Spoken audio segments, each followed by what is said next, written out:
Bonjour à tous. Dans la leçon d'aujourd'hui, je vais vous expliquer le complément circonstanciel de lieu. Donc s'il vous plaît, soyez attentifs. Cette leçon est très facile.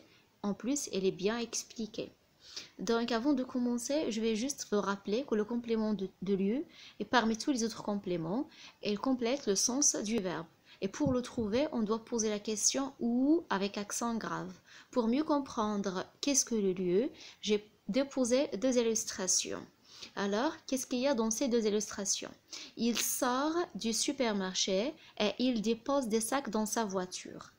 Donc, pour repérer le complément circonstanciel de lieu dans les deux phrases, on doit poser la question où. Dans la première phrase, d'où sort-il? Parce qu'il y a du. Donc, on doit commencer par des apostrophes ou. D'où, il s'agit d'un complément de lieu commençant par deux. Donc, d'où sort-il? Deuxième phrase, où dépose-t-il des sacs? Les réponses, ce sont des lieux. Donc, la première phrase, du supermarché. La deuxième phrase, il s'agit d'un deuxième lieu, c'est dans sa voiture. Donc, il faut juste savoir que le complément de lieu est un complément qui n'est pas nécessaire dans la phrase. Donc, on peut le déplacer aussi, on peut le supprimer. Donc, le complément circonstanciel de lieu peut être déplacé. Ça veut dire soit on peut le poser au début de la phrase, au milieu de la phrase ou bien à la fin de la phrase. Ou si on peut le supprimer de la phrase et la phrase reste avec un sens complet sans aucun changement. Mais il y a des cas exceptionnels. Cependant, avec certains verbes comme le verbe être, le verbe aller, le verbe se rendre à, le verbe se trouver à, le complément circonstanciel de lieu, ça veut dire le CCL, est un complément nécessaire du verbe. Donc, si on a ces verbes-là, il est très important d'utiliser le complément de lieu. Il ne peut être ni déplacé ni supprimé dans ce cas-là. Voici un exemple pour mieux comprendre. Il se rend chez sa copine. Donc, on ne peut pas dire seulement « et elle se rend ». Voilà. Elle se rend où? Donc, la phrase a besoin d'un groupe de lieux qui va compléter sa phrase, son sens, pardon. Par exemple, le verbe être, lorsqu'on dit je suis à Rabat ou bien je suis à Agadir. Donc, il est très important d'utiliser le lieu. On ne peut pas dire je suis seulement ou bien je vais. Je vais où? Donc, je vais à l'école.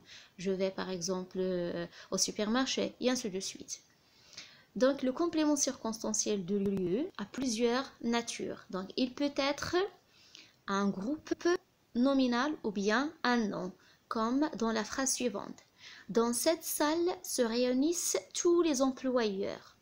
Donc cette phrase est commencée par le complément de lieu. J'ai posé le complément de lieu au début pour exprimer une règle. Que lorsque le complément de lieu est déposé ou bien est placé au début de la phrase, il est nécessaire de mettre la virgule après. D'accord? Après le complément de lieu, il faut mettre la virgule. Deuxième règle, il est très important de faire l'inversion sujet-verbe. Ça veut dire, on met le complément circonstanciel de lieu, puis la virgule, puis le verbe, comme se réunissent, le verbe, et après le verbe, on met le sujet. Tous les employeurs, c'est le groupe nominal sujet. Donc, il faut bien maîtriser cette règle-là au début de la phrase. Lorsqu'il se trouve le complément de lieu, on met la virgule, puis on fait l'inversion sujet-verbe. Deuxième nature grammaticale du complément circonstanciel de lieu, c'est l'adverbe. Par exemple, ils se sont installés devant. Devant, c'est un adverbe, comme les adverbes qu'on va voir après. Donc, les adverbes de lieu sont nombreux, ils sont beaucoup. On cite, donc j'ai utilisé juste les adverbes qui sont très connus, comme ici, là, avec accent grave sur le A, là c'est un adverbe de lieu. Ailleurs, ça veut dire en dehors, c'est ailleurs.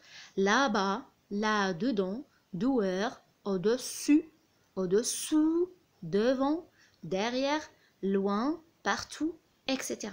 Voici ceci, ce sont les adverbes de lieu. Lorsqu'on les trouve dans les phrases, cela veut dire que ce mot-là exactement qui est lieu, qui est complément circonstanciel de lieu. On passe à la troisième nature, c'est le pronom relatif. Donc, pour mieux comprendre, on doit étudier cette phrase. Connais-tu l'avenue dans laquelle nous nous sommes engagés? Connais-tu l'avenue dans laquelle nous nous sommes engagés? Donc, dans cette phrase-là, il y a dans laquelle. Dans laquelle, c'est le pronom relatif de lieu. Mais, c'est comme vous voyez, j'ai mis entre parenthèses tout le reste de la phrase. Dans laquelle nous nous sommes engagés. Donc, ce groupe de mots qui était mis entre parenthèses, qui exprime le complément circonstanciel de lieu. Donc, les pronoms relatifs sont nombreux. On cite ou avec accent grave, dans lequel, vers laquelle, dans laquelle, etc. La dernière nature, c'est les pronoms personnels. Il y a le pronom y et le pronom on. Quand on les utilise et quand on peut les dire, quand on peut dire qu'ils sont des pronoms personnels qui expriment le lieu. On va voir ça dans les exemples. Vas-tu à l'école? Donc, lorsqu'on pose la question à quelqu'un, vas-tu à l'école? Donc, à l'école, c'est le complément de lieu. C'est un groupe nominal.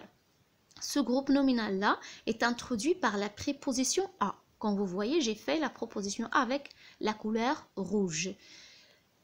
Oui, j'y vais. J'y vais. Y remplace à l'école. Pourquoi on remplace à l'école par Y? Premièrement, parce que c'est un lieu. Deuxièmement, pour éviter la répétition, pour ne pas répéter, pour ne pas dire oui, je vais à l'école. Vas-tu à l'école? Oui, je vais à l'école. Donc, ce n'est pas bien de faire la répétition. Donc, on remplace le groupe nominal par Y. Mais quand on remplace le groupe nominal de lieu par Y, si on a la préposition à, donc vous voyez A avec le rouge, je mets Y aussi avec le rouge. Sors-tu de ce parc? Oui, j'en sors. On ne peut pas dire oui, j'y sors. On ne peut pas utiliser Y. Parce que le groupe nominal de lieu de ce parc est commencé par la préposition de. Donc, si on a la préposition de, donc on met en. Voilà. Donc, j'espère que vous avez bien compris la leçon. Vous savez distinguer entre les différentes natures du complément circonstanciel de lieu. Et vous connaissez aussi répondre aux questions de lieu en les utilisant, ou bien en utilisant les pronoms Y et en.